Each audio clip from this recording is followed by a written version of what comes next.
হয় north east নাও সমূহ দৰ্শকক মই কল্পজ্যোতি শইকীয়াই স্বাগতম জনাইছোঁ আৰু ইতিমধ্যে যি ফলাফল যি ভোট গণনা সেই ভোট গণনা চলি আছে বৰ্তমান সময়লৈকে ছবিখন সুস্পষ্ট হৈ পৰা নাই যদিও যি ইণ্ডিয়া মিত্ৰজোঁটে পূৰ্বৰ তুলনাত যি আসন সেই আসন কিন্তু বৃদ্ধি পাইছে বহু পৰিমাণে বৃদ্ধি পাইছে এই ক্ষেত্ৰত আমি ক'বলৈ ওলাইছোঁ যে উত্তৰ প্ৰদেশৰ যি আমেঠি সমষ্টিত কিন্তু ৩৯,০০০ৰো অধিক ভোটত কিন্তু তাৰমানে পিছ পৰি আছে যি স্মৃতি ইৰাণী পিছ পৰি আছে আৰু কিশোৰীলাল শৰ্মা ৩৯,০০০ৰো অধিক ভোটত তেওঁ আগবাঢ়ি আছে আৰু এই ক্ষেত্ৰত আমি ক'ব লাগিব যে গৌৰৱ গগৈ যোৰহাটত ৪১,০০০ৰো অধিক ভোটত তপন গগৈতকৈ আগবাঢ়ি আছে আৰু যোৰহাট সমষ্টিত তেওঁ জয়ৰ দিশে গৈ আছে বুলি ক'ব পাৰি যিহেতু ৪১,০০০ যি ভোটৰ মাৰ্জিন সেই মাৰ্জিন আছে আৰু এই ক্ষেত্ৰত দেখিবলৈ পাইছোঁ যে ১,৪০,০০০ৰো অধিক ভোটত লিড লৈ আছে ৰকিবুল হুছেইনে ধুবুৰী সমষ্টিত আৰু যিহেতু বদৰুদ্দিন আজমল আৰু ৰকিবুল হুছেইনৰ মাজতে মূল যুঁজখন হৈছিল আৰু এই ক্ষেত্ৰত বদৰুদ্দিন আজমল কিন্তু দ্বিতীয় স্থানত থকাহে দেখিবলৈ পোৱা গৈছে আৰু অসমৰ ক্ষেত্ৰত বিজেপি মিত্ৰজোঁটে ইতিমধ্যে 10খন আসনত আগবাঢ়ি থকাৰ বিপৰীতে 4খন আসনত ইণ্ডিয়া মিত্ৰজোঁট বা কংগ্ৰেছ আগবাঢ়ি থকা বুলি আমি জানিব পাৰিছোঁ এই ক্ষেত্ৰত আমি আমাৰ সৈতে উপস্থিত আছে নৰ্থ ইষ্ট নাওৰ মুখ্য সম্পাদক পৰেশ মালাকাৰ ডাঙৰীয়া আমাৰ সৈতে উপস্থিত আছে আমি আপোনাৰ পৰা জানিবলৈ বিচাৰিছোঁ যিহেতু পূৰ্বৰ তুলনাত কিন্তু বহুখিনি ইণ্ডিয়া মিত্ৰজোঁটে যি আসনৰ সংখ্যা সেয়া বৃদ্ধি পোৱাৰ দিশে কিন্তু গৈ আছে বৰ্তমানলৈকে ছবিখন পৰিস্ফুট হৈ উঠা নাই কিন্তু কি ভাবে আপুনি কি ক'ব এইটো ইণ্টাৰেষ্টিং কথা ইণ্টাৰেষ্টিং এইকাৰণে যে মই নিজে এইবাৰ এই গোটেই নিৰ্বাচনী প্ৰক্ৰিয়াটোৰ লগত জড়িত হৈ আছিলোঁ আৰু এক্সিট পোল যেতিয়া আহিলে অহাৰ পিছততো আৰু অৱস্থা কাহিলে কিন্তু প্ৰথম কথা হৈছে যে এক্সিট পোল যে এটা বকবাছ আছিলে এক্সিট পোল আমি যিটো কথা কৈছিলোঁ যে একচুৱেলি এইটো ৰাহুল গান্ধীয়ে কৈছিলে যে মোদীৰ এক্সিট পোল সেইটো এতিয়া মোটামুটি প্ৰমাণ হোৱাৰ দৰে হৈছে গতিকে নিৰ্বাচনটো আৰম্ভ মই অকণমান সাধাৰণ কথা কৈ লৈছোঁ কোৱাৰ প্ৰয়োজন আছে এই নিৰ্বাচনী প্ৰক্ৰিয়াটো আৰম্ভ হোৱাৰে পৰা চৰকাৰে ভাৰতীয় জনতা পাৰ্টীৰ চৰকাৰখনে বিভিন্ন কূটকৌশল কৰি তেওঁলোকে নিৰ্বাচনী প্ৰক্ৰিয়াত ইণ্টাৰভেনশ্যন তেওঁলোকে কৰি আছিলে যিটো লেভেল প্লেয়িং ফিল্ড সেই কথাটো নাছিলে তৎসত্ত্বেও এতিয়ালৈকে যিটো ৰিজাল্ট আহিছে আৰু কিমানখিনি ৰিজাল্ট আৰু মই এটা কথা বুজিব পৰা নাই এতিয়া কেইটা বাজিলে প্ৰায় 11:30 পাৰ হৈ গৈছে 11:30 এতিয়া 12টা বাজিবৰ হ'ল 12টা বাজিবৰ আৰু আৰম্ভ হৈছে কেইটাত 8:30 8:30 পৰা 12টা কেতিয়া কিমান সময় হ'ল প্ৰায় 3.5 ঘণ্টা 4 ঘণ্টা 3.5 ঘণ্টা 4 ঘণ্টাত একচুৱেলি ক্লিয়াৰ যিটো ট্ৰেণ্ড সেইটো ওলাই আহিব লাগিছিলে কিয় এতিয়াও ক্লিয়াৰ ট্ৰেণ্ডটো ওলাই অহা নাই এইটোতো ইণ্টাৰেষ্টিং কথা গতিকে এই মুহূৰ্তলৈকে যিখিনি খবৰে কিন্তু সমীক্ষা আমি বেলেগ দেখিছোঁ আমি কিছুমান দেখি আছোঁ 295 কিন্তু -52 দেখুৱাই আছে +101 দেখুৱাই আছে ইণ্ডিয়া গোটক হয় মোৰ প্ৰশ্ন উত্থাপন হৈছে ইলেকশ্যন কমিশ্যনৰ যে তেওঁলোকে have they slowed the counting process vote গণনাৰ পদ্ধতি তেওঁলোকে মানে লেহেমীয়া কৰি দিছে নেকি আগতেতো ইমান সময় নালাগে we could see clear trend হয় নাই এতিয়া 12টা বাজিবৰ হ'ল আমি we do not know' the clear trend কিন্তু এটা কথা আমি গম পাইছোঁ যে কেইখনমান ৰাজ্যৰ নিৰ্বাচনী ৰিজাল্টে আমাক বৰ সাংঘাতিক ধৰণৰ কাৰবাৰ কৰিছে কাৰণে যিটো ইউপিত ইণ্ডিয়া এলায়েন্স এনডিএতকৈ আগবাঢ়ি আছে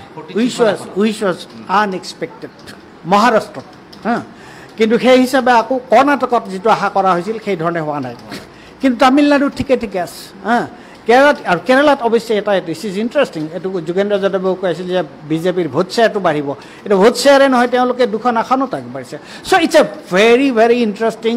ইলেকশ্যন এতিয়ালৈকে দক্ষিণত বিজেপিয়ে আসন বৃদ্ধি কৰাৰ সম্ভাৱনা আছে দক্ষিণত এই কথাটো আগৰ পৰাই কোৱা হৈছিলে যে দক্ষিণত বিজেপিৰ ভোট শ্বেয়াৰটো বাঢ়িব সেইটো চবেই কৈছিলে কিন্তু ভোট শ্বেয়াৰ বঢ়াৰ অনুপাতে আসন বাঢ়িব নেকি সেইটোক লৈ পেলাই সন্দেহ কৰিছিলে কিন্তু এতিয়া যিটো দেখা গৈছে যে আসন তেওঁলোকৰ কৰ্ণাটকক যদি আমি দক্ষিণত ধৰোঁ বাঢ়িছে আৰু কেৰালাটো এতিয়ালৈকে 2খন আসন দেখুৱাই আছে কিন্তু তামিলনাডুত বহৰা নাই এই ক্ষেত্ৰত কিন্তু এটা প্ৰশ্ন উত্থাপিত হৈছে আৰু যিহেতু উত্তৰ প্ৰদেশৰ হিন্দী বলয় বুলি কোৱা হয় আৰু সেই তাত তেওঁলোকে কিন্তু ৰাম মন্দিৰো কিন্তু ধুমাধুমকৈ তেওঁলোকে মুকলি কৰিলে সেইবিলাক একো ইছ্যু নহ'ল নেকি এইবাৰ উত্তৰ প্ৰদেশত কি ক'ব নাই সেইবোৰ আমি পিছতো এইবোৰ খুব ভালকৈ ব্যাখ্যা কৰিব লাগিব ঘটনাটো হৈছে এইবাৰৰ যিটো ইলেকশ্যনৰ যিটো মূল বিষয় সেইটো কিন্তু বিজেপিৰ যিটো ডিভিজিভ এজেণ্ডা আছিলে আৰু নৰেন্দ্ৰ মোদীয়ে যি ধৰণৰ কথা বতৰা কৈছিলে সেইটোৱে কাম দিয়া নাই কিয়নো উত্তৰ প্ৰদেশত য'ত ৰাম মন্দিৰ প্ৰতিষ্ঠা কৰা হৈছে তাতেই বিজেপিৰ কেণ্ডিডেটজন বোধহয় এতিয়া কি পিছ পৰি আছেনে তেওঁ অলপ পিছ পৰি আছে ন ফৈজাবাদত বিজেপিৰ কেণ্ডিডেটজন পিছ পৰি আছে সকলোৱে আশা কৰিছিলে যে মোদী এটা ৰেকৰ্ড সংখ্যক গেৰাণ্টিও দিছিল মোদীয়ে নহয় মোদীয়ে বাৰাণসীত ৰেকৰ্ড সংখ্যক ভোটত আগবাঢ়িব 10 লাখ নে কিমান লাখ ভোটত কিন্তু মোদীয়ে এতিয়ালৈকে মোদীৰ যিটো margin that's not very actually high কৈছে মই ক'ম যে স্মৃতি ইৰাণী হাৰি আছে কিন্তু 40,000 ভোটত স্মৃতি ইৰাণী হাৰি আছে গতিকে মই ক'ম যে এইটো এটা ভেৰি ভেৰি ইণ্টাৰেষ্টিং ইলেকশ্যন আৰু নিৰ্বাচন আয়োগে কিয় এই ভোট গণনা পদ্ধতিটো লেহেমীয়া কৰিছে মই বুজি পোৱা নাই কিন্তু this election is a very interesting election মই সেইটোৱে ক'ম অসমৰ প্ৰেক্ষাপটত কি ক'ব তাৰমানে মই সুধিছোঁ গৌৰৱ গগৈয়ে যিহেতু প্ৰায় 41,000 ভোটত বৰ্তমান লিড লৈ আছে কিন্তু তাৰ বিপৰীতে কিন্তু লুৰিণজ্যোতি গগৈ ডিব্ৰুগড়ত আগবাঢ়িব বুলি ভবা হৈছিল কিন্তু তেওঁ কিন্তু প্ৰায় 40,000-45,000 ভোটত কিন্তু তেওঁ বৰ্তমানো পিছ পৰি আছে আৰু মীৰা বৰঠাকুৰ ইয়াত গুৱাহাটী সমষ্টিত যিহেতু কোৱা হৈছিল যে তেওঁ জয়ী হোৱাৰ সম্ভাৱনা আছে কিন্তু তেওঁ কিন্তু বহু হাজাৰ ভোটত ইতিমধ্যে পিছ পৰি আছে কি ক'ব পিছ পৰি আছে মীৰা বৰঠাকুৰ বৰ্তমানকে সেইটো আমাৰ পৰিস্ফুট হোৱা নাই সেইটো আমি চাব লাগিব এইটো যদি অলপ চাই দিয়ে আমি 16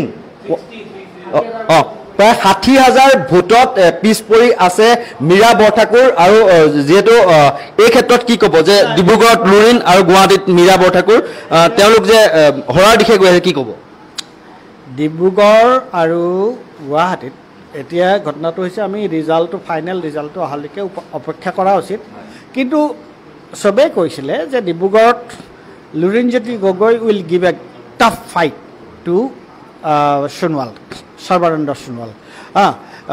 মানুহে ইলেকশ্যনৰ সময়ত তেতিয়া কয়ে যে জিকাৰ কথাটো কয় চবেই কয় গতিকে সেইটো আমি লেটছ ৱেট কি হয় গুৱাহাটীত যিটো দেখা গৈছে মীৰা বৰঠাকুৰৰ মানে কিন্তু এইবাৰ কিন্তু আজমলৰ মেজিকে কিন্তু কাম নিদিলে কি ক'ব দ্যাট ইজ ইণ্টাৰেষ্টিং ধুবুৰীত এতিয়া AUDF দলটো মোটামুটি এইবাৰ নিশ্চিন্ত হৈ গৈছে বুলি ক'ব পাৰি AUDF কাৰণ ধুবুৰীত আজমলৰ পজিশ্যন কিমান থাৰ্ড নামিছিল আকৌ এতিয়া ছেকেণ্ডলৈ আহিছে গতিকে মই ভাবোঁ যে মই এটাই ক'ম যে এই নিৰ্বাচনটো বৰ ইণ্টাৰেষ্টিং নিৰ্বাচন আৰু ফাইটটো খুব টাফ ফাইট হৈছে আমি এই মুহূৰ্তত জনাইছোঁ যে 1 লাখ প্ৰায় 86,000 ভোটত কিন্তু আগবাঢ়ি আছে ৰকিবুল হুছেইন এয়া কিন্তু কম মাৰ্জিন নহয় 1,86,000 ভোটতকৈও কিন্তু অধিক ভোটত কিন্তু তেওঁ আগবাঢ়ি আছে বৰ্তমান সময়ত বদৰুদ্দিন আজমল আৰু এনেদৰে আমি সময়ে যিসমূহ লাইভ আপডেট সেই লাইভ আপডেটসমূহ আপোনালোকৰ ওচৰলৈ লৈ আহিম বিভিন্ন আমাৰ মতামত থাকিব সেইসমূহ আমি আপোনালোকৰ আগত আমি তুলি ধৰিম চাই থাকিব নৰ্থ ইষ্ট নাও ধন্যবাদ